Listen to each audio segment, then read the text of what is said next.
Assalamualaikum dan salam sejahtera. Buletin MBI edisi kedua. Saya Sarah Ismail. Sama-sama kita saksikan fokus utama edisi kali ini.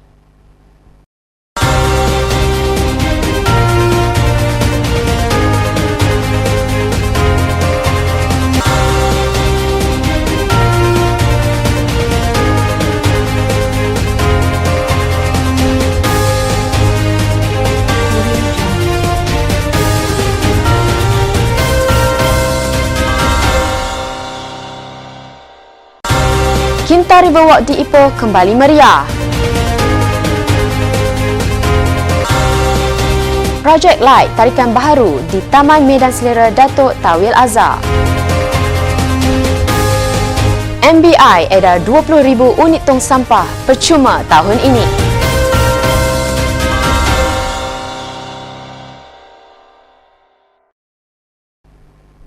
Kinta Riverwalk di Ipoh kini kembali meriah apabila pusat tumpuan pelancongan itu dibuka semula dengan keindahan lanskap baharu sebagai tarikan.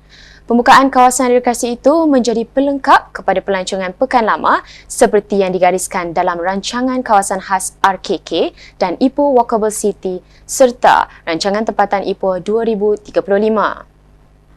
Exco Perumahan Kerajaan Tempatan dan Pelancongan Negeri Datuk Noli Ashilin Muhammad Razi berkata, lokasi ikonik Bandaraya Ipoh itu akan dijaga dengan baik dan kekal menjadi salah satu tarikan pengunjung apabila diletakkan sepenuhnya di bawah seliaan Majlis Bandaraya Ipoh MBI. Jadi kita harapkan dengan strategi untuk satu agensi mengawas dia, kawasan tersebut ini akan membangun kepada satu pembangunan yang lebih berskala. Kerana dulu kita mempunyai pelbagai pihak yang membangunkan kawasan ini, jadi mungkin daripada segitu dia tidaklah sekata dan tidaklah orang kata boleh diuruskan dengan sebaik mungkin. Tapi kita harapkan dengan pengurusan daripada pihak MBI saja, daripada segi pengurusan tempat, maintenance dan sebagainya, ianya akan memastikan apa yang telah dibina atau dibawa oleh pihak FCR akan bukan dapat kita letakkan tetapi kita pertingkatkan lagi dari masa ke semasa. Kinta Riverwalk menampilkan perniagaan yang berkonsepkan hipster, heritage dan health, 3H, selain tarikan yang ditonjolkan di 3 buah jambatan ikonik yang mana 2 daripadanya berkonsepkan glow in the dark. Terdahulu, Datuk Noli Ashilin telah menyempurnakan majlis pelancaran Kinta Riverwalk di Ipoh yang turut dihadiri Datuk Bandar Ipoh Datuk Rumaizi Baharin, Ketua Pegawai Operasi NCIA Hasri A. Hassan dan Setiausaha Bandaraya Ahmad Munir Ishak.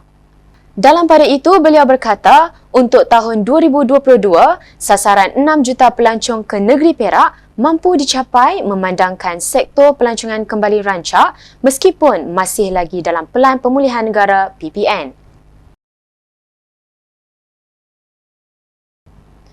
Taman Medan Selera Datuk Tauil Azhar atau lebih dikenali sebagai Taman Kanak-Kanak yang dulunya suram, kini bertenaga semula apabila kemunculan Projek Light lanjutan program Art in the City.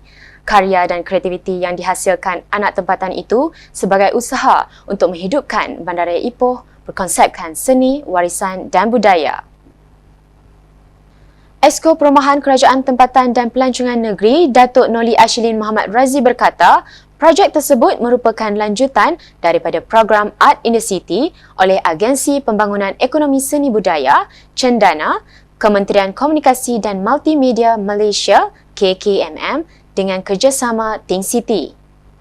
Ia merupakan salah satu yang kita tarikan untuk masyarakat tempatan sebenarnya. Daripada segi kita ada gerbang malam, kita juga ada satu lokasi yang dah jadi warisan lah untuk orang kata untuk gerai-gerai makanan dan juga ini juga merupakan pelengkap kepada aktiviti-aktiviti restoran ataupun food industry yang bersekali dengan kawasan ini. Jadi kawasan dataran yang sesuai ini difikirkan bolehlah memberi lebih tarikan untuk orang ramai yang datang sini. Beliau berkata demikian dalam sidang media selepas merasmikan Projek Light Cendana di Taman Medan Selera Datuk Tauil Azhar di Ipoh.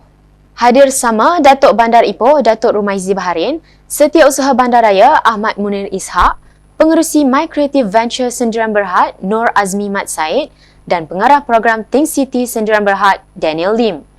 Projek light tersebut menampilkan blok kaca dan lampu LED yang menggunakan 100% tenaga solar. Ia mempamerkan imbasan cahaya 9 menara jam yang sinonim di Perak.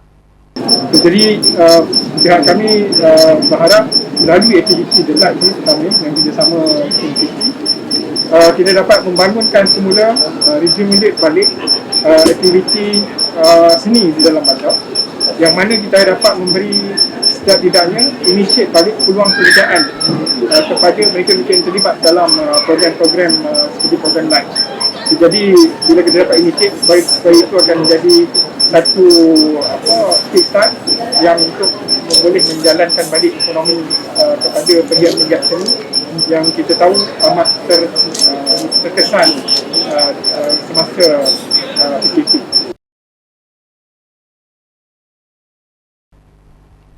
Sebanyak 20,000 tong sampah percuma akan diedarkan Majlis Bandaraya Ipoh MBI tahun ini.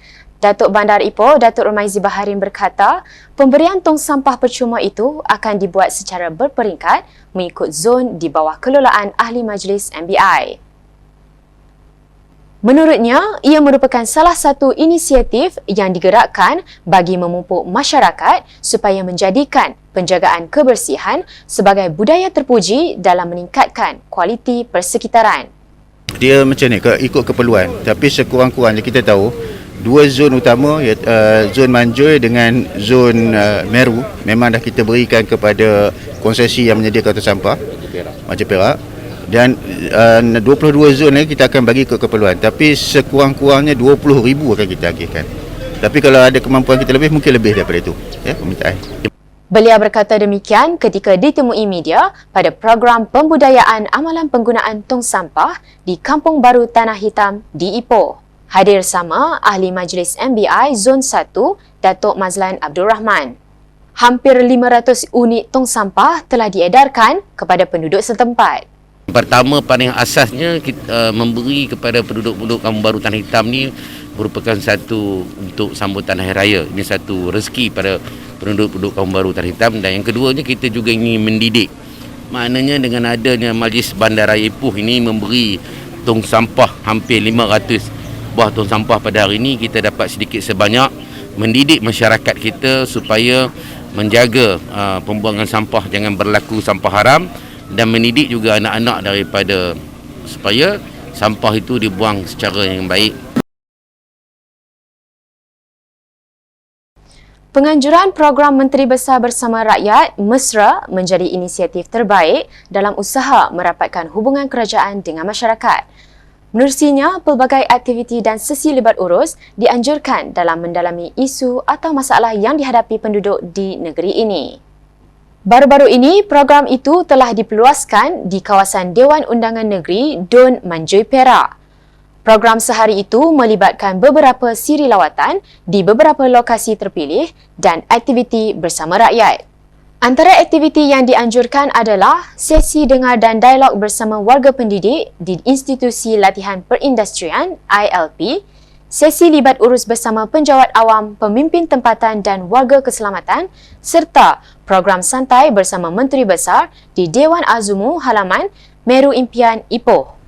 Dengan mengenengahkan konsep rakyat selamat, negeri sejahtera, penganjuran program seumpama ini telah mencapai matlamat yang disasarkan kerajaan negeri. Datuk Seri Sarani berkata demikian dalam sidang media selepas program doa selamat dan santai bersama masyarakat di Meru Ipoh. Hadir sama Setiausaha Kerajaan Negeri Datuk Seri Ahmad Suhaidi Abdul Rahim dan Datuk Bandar Ipoh Datuk Rumaizi Baharin. Baru-baru ini, Hospital Raja Permaisuri Bainun HRPB Ipoh menerima 2 unit alat bantuan pernafasan daripada Bandaraya Nanning, China. Perkara itu hasil hubungan bandaraya persahabatan yang dijalinkan antara Majlis Bandaraya Ipoh MBI bersama Bandaraya Nanning. Exko Kesihatan, Sains Alam Sekitar dan Teknologi Hijau Negeri Muhammad Akmal Kamarudin berkata, 2 alat bantuan pernafasan itu dianggarkan bernilai RM136,000 dan akan dimanfaatkan sebaiknya bagi menyelamatkan pesakit. Dan sumbangan ini ke hospital ataupun ke klinik kesihatan adalah kita laksanakan dari masa ke semasa. Cuma kali ini giliran PHRPB atas usaha daripada Datuk Rumaizi dengan kerjasama Bandaraya Naneng, yang mana kerjasama ini telah dijalinkan sejak tahun 2005 lagi. Dan Alhamdulillah, selain daripada usaha daripada KKM, daripada kerajaan pusat, kerajaan negeri juga mengambil berat dengan membantu mengeluarkan sedikit bajet sumbangan untuk peralatan hospital, walaupun tidaklah sebanyak mana. Beliau berkata demikian kepada media selepas penyerahan sumbangan tersebut kepada Timbalan Pengarah Perubatan 1 HRPB Megat Iskandar Megat Abdul Hamid. Dalam pada itu, Muhammad Akmal turut menghargai usaha MBI yang bukan sahaja menumpukan kepada pembangunan dan kelestarian Bandaraya Ipoh, tetapi keprihatinan yang ditunjukkan oleh Datuk Bandar Ipoh, Datuk Rumaizi Baharin dalam menangani krisis COVID-19 sentiasa berterusan.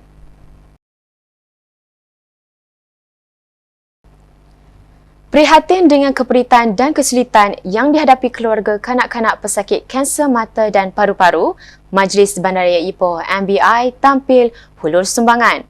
Sebanyak RM1,000 telah disumbangkan pihak MBI dan barangan keperluan harian tajaan Econsave turut diberikan kepada keluarga itu. Sumbangan tersebut diharap dapat membantu meringankan beban keluarga adik Nur Mardiah Syahadah Abdul Hadi, 5 tahun, dalam membiayai perubatan yang terpaksa berulang ke Hospital Kuala Lumpur setiap minggu. Pihak MBI dan juga pihak Econsave menyumbangkan sumbangan yang terdiri daripada sumbangan susu dan juga pampers daripada MBI bernilai RM1,000 dan seterusnya daripada Econsave iaitu barangan keperluan harian bernilai RM400, itu seperti beras dan lain-lain lah. Jadi sumbangan ini diharap boleh meringankan sedikitlah beban kepada ibu bapa adik Mardiah ya. Terdahulu, Syahrizal mewakili Datuk Bandar Ipoh menyampaikan sumbangan itu yang turut dihadiri pengurus Econsave Cawangan Jelapang, Shah Effendi Rosman. Nur Mardiah yang ditemani ibunya, Nur Natasha Rashid, dan bapa tirinya, Muhammad Iqmal Ramli, 26 tahun, terharu dengan bantuan yang disalurkan. Bersyukur sangat sebab bantuan macam ni boleh meringankan sikitlah beban kami kan, sebab banyak kos yang kami kena pakai untuk dia sejak since tahun lepas. Dah ada sakit 4 tahun, so since tahun lepas dia punya appointment memang agak kerap. Jadi orang ramai yang ingin memberi sumbangan boleh salurkan ke akaun bank yang tertera atau hubungi di talian 013 875 2749. Beralih kepada berita sukan. Pasukan bola sepak SUK Perak FC menjuarai pertandingan bola sepak Piala Sumbangsih 2022 setelah menewaskan pasukan bola sepak MBI Stringers. Perlawanan yang berlangsung di Stadium Perak itu membolehkan SUK Perak FC mara ke depan dengan mata 2-1. Di babak pertama perlawanan, pasukan SUK Perak FC mendahului mata hasil jaringan Muhammad Amzah Faizal pada minit ke-7 perlawanan yang bijak menampan hantaran lintang di sebelah kiri gawang gol lawan. Tersentak dengan jaringan itu, pasukan MBI Stringers cuba memperbaiki corak dan rentak permainan dan berjaya menyamakan kedudukan pada minit ke-21 hasil jaringan Muhammad Saiful Rizal Termizi yang menanduk bola terus ke gawang gol.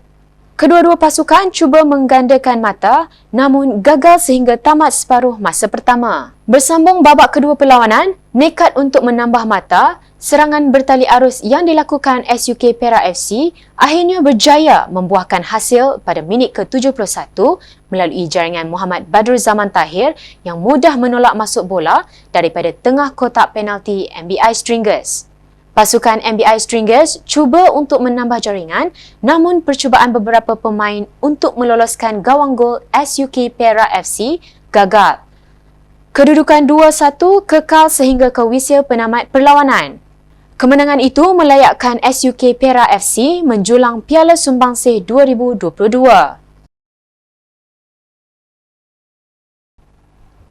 Baiklah saudara, laporan itu menutup Bluetin MBI edisi kedua.